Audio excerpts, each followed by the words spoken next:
Bonjour, je suis Dr Denis Lachance, chiropraticien, président du réseau Force Santé. Bienvenue dans une autre capsule de la clinique Réseau Force Santé. Comme promis, je fais le tour des professionnels de la santé qui ont décidé de joindre l'équipe de la clinique Inter qui va débuter en octobre prochain. Et puis, aujourd'hui, je reçois en entrevue Joanne Bernier, psychologue. Bonjour Joanne. Salut Denis. Donc, Joanne, justement, pourquoi avoir choisi le métier de psychologue? Si on commence à te connaître un petit peu au niveau de ta profession, puis qu'est-ce qui t'a amené justement à choisir la profession de psychologue par rapport à un nutritionniste ou un médecin? Qu'est-ce qui te passionne dans ce métier-là de psychologue? J'avais un choix difficile à faire. J'ai toujours eu le goût de travailler avec les gens, de aussi travailler au niveau de la santé globale de la personne. Il me semblait que la voie de la psychologie était une bonne voie pour justement travailler au niveau des gens, de la globalité en fait de la personne. Mieux comprendre le comportement humain, qui est justement à l'origine, je pense, de bien aussi, bien des problèmes de santé ou bien en fait des défis qu'on a dans la vie. Fait que c'était une voie qui me semblait aussi assez généraliste. Okay. Puis ça fait quand même plusieurs années que tu pratiques, Joanne. Tu as touché un peu à de tout. Si tu me décris un peu ton parcours au niveau de... Ça fait une vingtaine d'années que je travaille comme psychologue. Dans les fonctions que j'ai exercées ou les interventions que j'ai réalisées à ce jour, je te dirais, j'ai joué à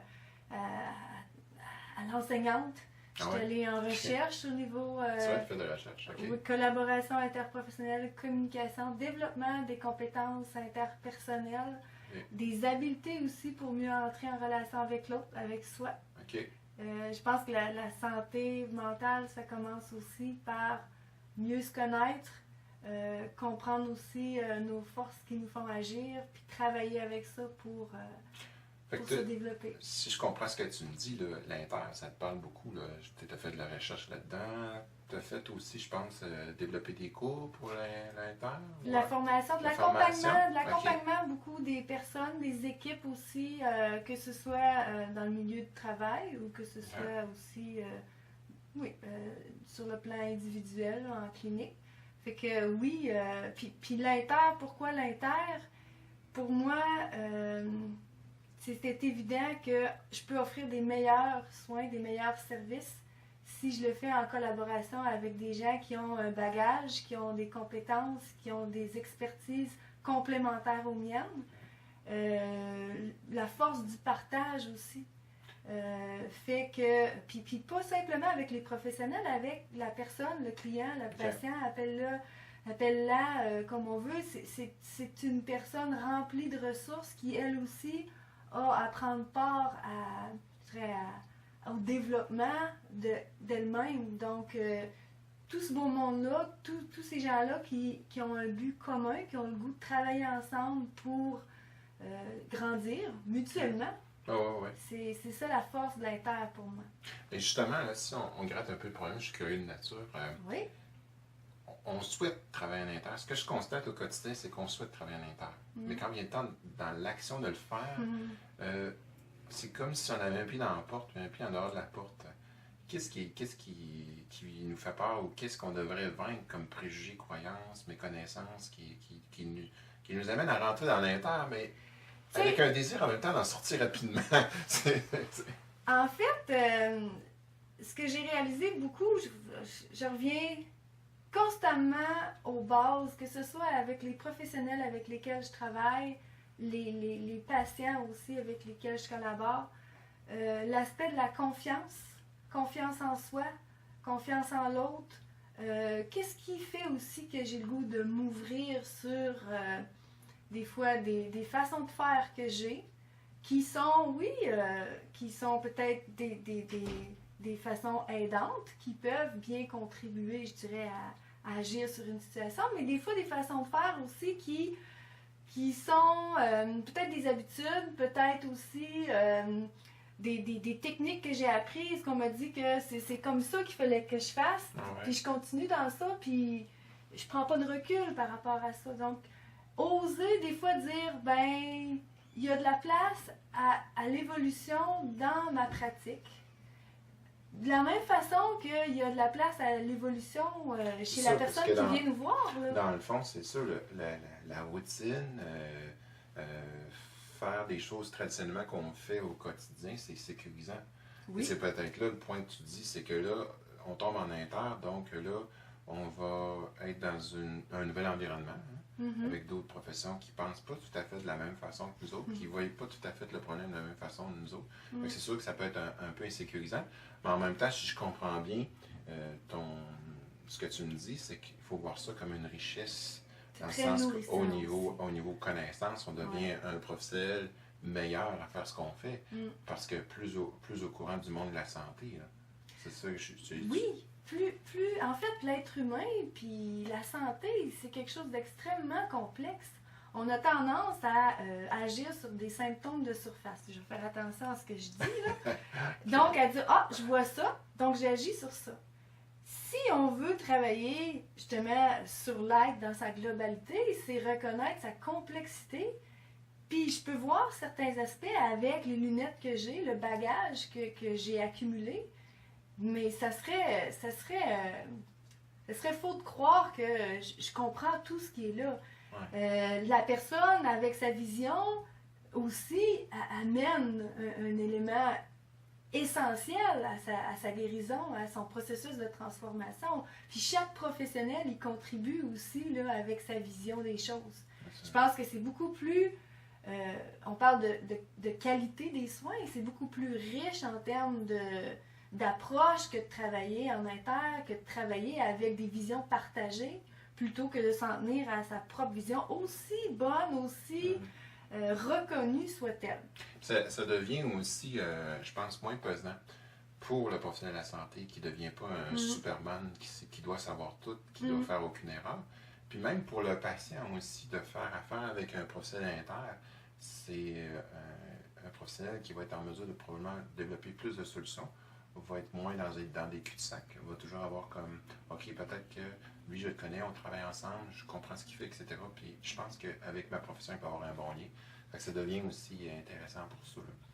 Je crois à ça. Sinon, je serais pas ici. Vous voyez, elle croit à ça. OK. Je crois que... oui.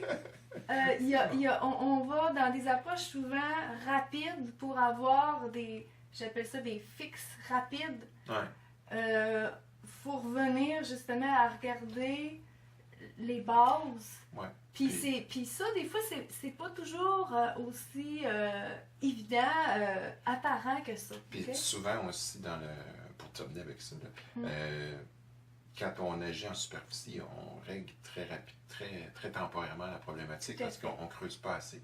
On ne s'ancre pas assez dans la problématique du patient. C'est ça. Puis ensemble, on va avoir une vision qui est plus juste, qui est plus claire, puis je pense des soins de vraiment meilleure qualité. Fait que vous voyez, là, vous êtes à la recherche justement de professionnels de la santé qui travaillent en collaboration, en entraide, et puis qui vont être capables de vous générer beaucoup de solutions. Je pense que les soins interprofessionnels sont quelque chose à considérer pour votre santé. Et puis même pour les professionnels de la santé, vous voulez comme enrichir vos connaissances, enrichir votre façon de pratiquer, devenir, je dirais encore un meilleur professionnel de la santé plus accompli. Bien, les soins interprofessionnels peuvent être intéressants. Si on regarde au niveau de ton approche client, là, quand tu reçois un client, d'abord la psychologie, des fois, on dit... je vais le dire, là, des fois, on va consulter un psychologue, puis je suis pas fou, tu sais, donc j'ai pas besoin de psychologue. Non, mais c'est juste un tabou que je sors comme ça, là, mais pourquoi consulter un psychologue, puis quand, puis quelle est ton approche par rapport à ça, là, pour rendre le client, je dirais, un peu à l'aise là-dessus? Quand est-ce consulter un psychologue? Ouais. Puis, je pense que la réponse appartient aux gens. J'ai le goût de faire une démarche de compréhension de moi-même. J'ai le goût de justement d'entamer un processus de transformation, que ce soit dans ma façon de voir les choses, dans ma façon d'agir vis-à-vis moi, vis-à-vis les autres, dans mon milieu de travail, avec ma famille. J'ai le goût d'apprendre à prendre soin de moi comme il faut. j'ai le goût de... Oui, j'ai le goût d'avancer dans la vie. Moi, je trouve que... C'est pas des pathologies extrêmes où ce qu'on comprend plus, où on dort plus, ou est-ce que... Ben, je pense que quand on s'éloigne beaucoup de soi-même, on s'en va vers ça. Mais on n'est pas obligé d'attendre jusqu'à ce niveau-là pour dire « Hey, j'aurais besoin ». De toute façon, rendu à ce niveau-là, tout le monde s'est aperçu qu'on avait besoin. Hein. C'est que...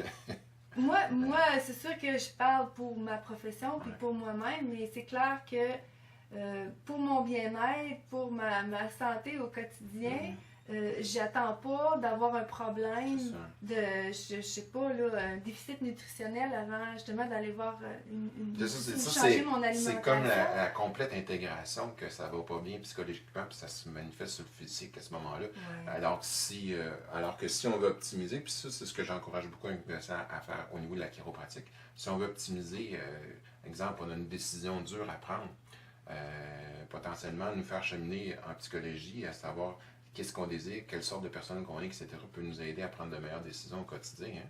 Tout à fait. Tu sais, il y a une approche, on peut aller dans l'approche, bien sûr, thérapeutique.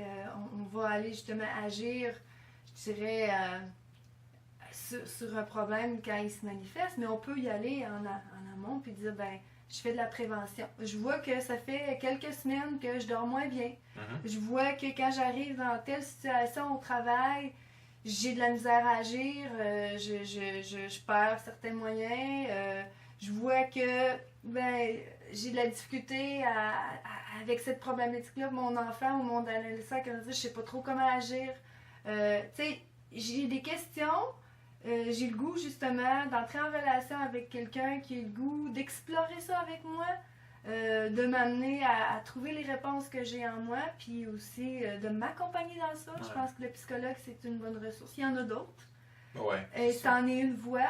Si je sens que c'est quelque chose qui résonne pour moi, ben oui. T'sais, pour moi, le psychologue, c'est un petit peu ma personne qui m'aide justement à agir sur mon comportement, comprendre mon comportement, apprendre à me connaître, à me développer, puis justement, qui est une pièce dans le casse-tête de la santé globale. Okay?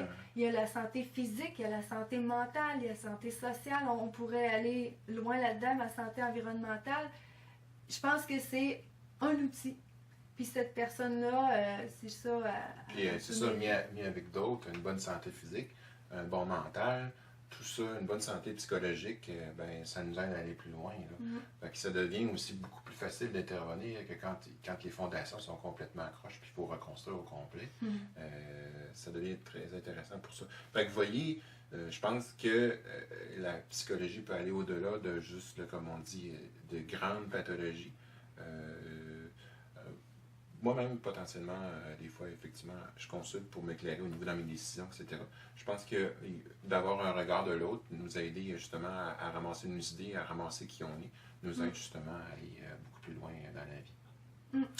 Ben super, ça, Joanne. Fait que merci de cette entrevue-là. Et puis, je pense qu'on a fait définitivement le tour de ce qu'étaient les soins interpersonnels, puis en fait, certainement aussi à quoi la psychologie peut être utile. Puis en équipe, ben, je pense que c'est encore meilleur de ce côté-là. Fait écoutez, suite à cette entrevue-là, vous êtes tombé en bas de votre chaise, vous voulez absolument travailler avec Joanne. Donc, vous pouvez appliquer comme professionnel à ça. S'ils sont tombés en bas de leur chaise puis se sont fait mal, c'est toi qu'il faut qu'ils aillent voir, Denis Saint-Jean. C'est ça. Donc, vous voulez absolument travailler avec Joanne, la côtoyer, vous trouvez qu'elle a une belle personnalité. Vous êtes potentiellement un client, un patient, qui a besoin juste un petit peu d'aiguillage au niveau de vos choix à faire dans la vie, etc., bien, Joanne peut vous aider avec ça. Et puis, évidemment, à d'autres niveaux de ce côté-là. Fait que vous voyez, on est en train de constituer une équipe de professionnels de la santé qui est axée, oui, on va vous traiter curatif, mais on va aller au-delà de ça, on va aller vraiment dans le côté un peu plus préventif pour justement arrêter de reconstruire au complet. C'est beaucoup plus long à reconstruire au complet une personne que juste optimiser, hein, changer un petit peu la toiture, un petit peu quelques fenêtres et voilà, on est reparti. Donc, c'est ce qu'on veut inviter les gens à faire. Donc, je vous invite à me suivre encore pour une autre capsule de la clinique Réseau Force Santé.